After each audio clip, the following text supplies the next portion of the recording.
kejadian pra peradilan yang kemarin dimenangkan Peggy itu memang hal yang luar biasa menurut kami, karena dalam sejarah itu kan memang jarang memang pra peradilan dimenangkan, walaupun memang banyak dimenangkan begitu. Nah sebetulnya kan terkait dengan pra peradilan ini kan syarat formil saja sebetulnya, syarat formil tentang proses penetapan tersangka, penangkapan, penahanan, apakah penyitaan ya, apakah sudah dilakukan secara prosedural atau tidak, kan begitu. Ini belum terkait dengan materi pokok perkara ya. Jadi sebetulnya itu yang perlu kita pahami. Nah terus kemudian, kalau memang di Peggy ini kan memang kita lihat wah memang banyak hal-hal yang memang menjadi perdebatan gitu ya, perdebatkan di para ahli hukum maupun di dunia maya dan netizen gitu. Memang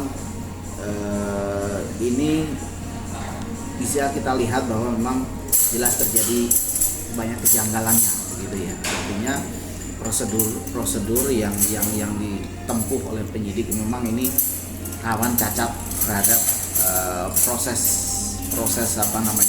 penetapan tersangka dan penahanannya si Peggy ini begitu. Nah, sedangkan kalau kita misalnya membandingkan dengan kasus MAA ini, kalau ini kita jelas melihat begitu ya, dalam prosesnya memang undang-undang itu memberikan hak ketika memang dia merasa haknya dilanggar oleh penegak hukum misalnya, atau oleh siapapun gitu ya, bukan hanya oleh penyidik saja, itu diberikan hak begitu ya. Termasuk salah satunya ketika hak warga negara dilanggar oleh aparat kepolisian, dalam hal ini adalah penyidik terkait dengan proses penetapan tersangka misalnya. Nah, ini kan sebetulnya hak ini sudah diambil oleh atau sudah digunakan oleh MA ini. Nah ternyata kalau kita lihat dalam faktanya, ternyata pra peradilan ini kan ditolak begitu ya. Artinya apa? Kemudian menjadi jelas dan terang bahwa proses penetapan tersangka oleh kepolisian Polda Jabar terhadap MA ini sudah sesuai prosedur gitu loh.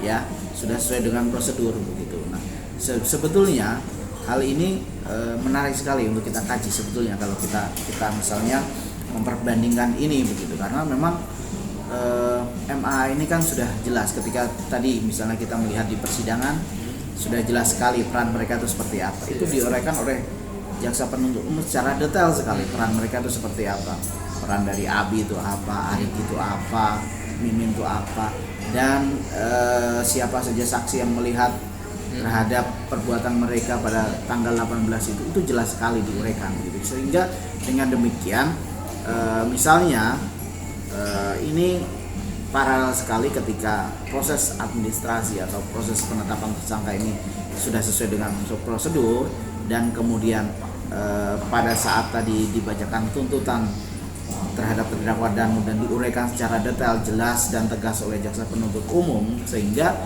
kami sangat berkeyakinan sekali bahwa ketika kasus Danu ini diputus dan kasus ini diputus, selanjutnya adalah ganti kemudian MA ini begitu proses lebih lanjut begitu persidangan dan penetapan penahanan, terus kemudian P21 dan seterusnya. Itu kami berkeyakinan bahwa ini sudah patut dan layak untuk diteruskan proses ke tahap selanjutnya mereka ini.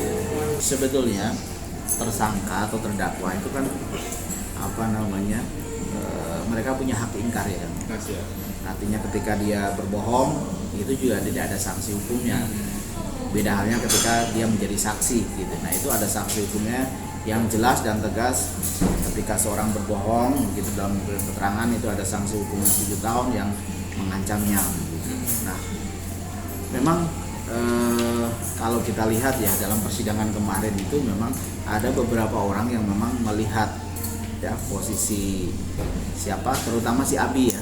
Si Abi ini ada lebih dari 3 orang melihat posisi Abi pada saat kejadian gitu. Jadi pagi jam berapa, antara jam 3, jam 4, jam 5, jam 6 itu ada yang melihat si Abi secara jelas begitu. dan itu pun disebutkan dalam tuntutan Danu tadi gitu. Itu jelas sekali terdengar, kita bisa dengarkan gitu. Jadi kembali lagi kalau kita bilang bahwa dia sah-sah saja sih untuk membuat alibi begitu kan, itu kan hak dia sebetulnya. Cuman yang perlu kita pahami bahwa alibi itu bersesuaian nggak dengan fakta, bersesuaian nggak dengan keterangan saksi, bersesuaian kan nggak dengan bukti-bukti yang ada begitu. Ini kan berbenturan terus, bertentangan satu dengan yang lainnya. Artinya alasan dia atau alibi dia ketika dia bilang bahwa dia tidak ada dalam TKP pada saat kejadian, nah itu patut kita pertanyakan, patut kita sanksikan begitu. Karena jelas memang di BAP juga itu, di BAP Danu, di BAP keterangan saksi 3 orang saksi lebih itu memang mengatakan demikian gitu, dan itu dikuatkan di persidangan gitu bahwa mereka melihat dengan jelas api ada di TKP pada saat jam tersebut begitu kan. Bagaimana kok Yosep Hidayah ini tidak dimasukkan dalam gugatan pra peradilan waktu itu? Apakah memang sudah mengetahui bahwa hasilnya seperti apa, atau mungkin tidak ada, anggap aja lah, karena memang kita ketahui bahwa di dalam pra peradilan di sini bukan berbicara kepada pokok materi ya, akan tetapi bagaimana terkait penetapan tersangkanya itu, SOP-nya kan seperti itu. Jadi bagaimana nih pendapat abang terkait hal itu? Ya, kalau ya itu benar. Ini harus dipertanyakan ke kuasa hukum Yosep atau Yosep sendiri begitu ya. Tapi memang akhirnya kan kita sama-sama paham gitu. Akhirnya sama-sama kita mengetahui bahwa ternyata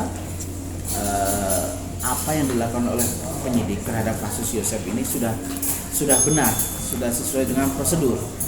Itu bisa terbukti, bisa terlihat bahwa Yosep tidak melakukan pra peradilan, tidak mengajukan gugatan pra peradilan. Artinya dengan kata lain bahwa dia membenarkan prosedur yang dilakukan oleh penyidik dalam menetapkan Yosep sebagai tersangka dan terdakwa. Kan begitu? Iya. Logikanya begitu gitu loh. Jadi betul. Ngapain kalau sudah jelas, sudah benar, ngapain kita pra peradilan kan? Jadi kan percuma saja. Iya. Kalau saya melihatnya begitu. Iya. Dan ini mungkin juga cara pandang pengacara Yosep seperti itu.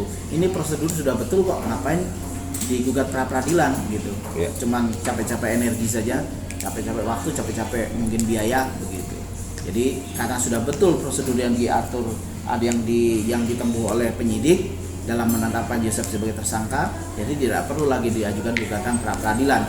Lebih baik bertempur di materi perkara gitu loh. Yeah.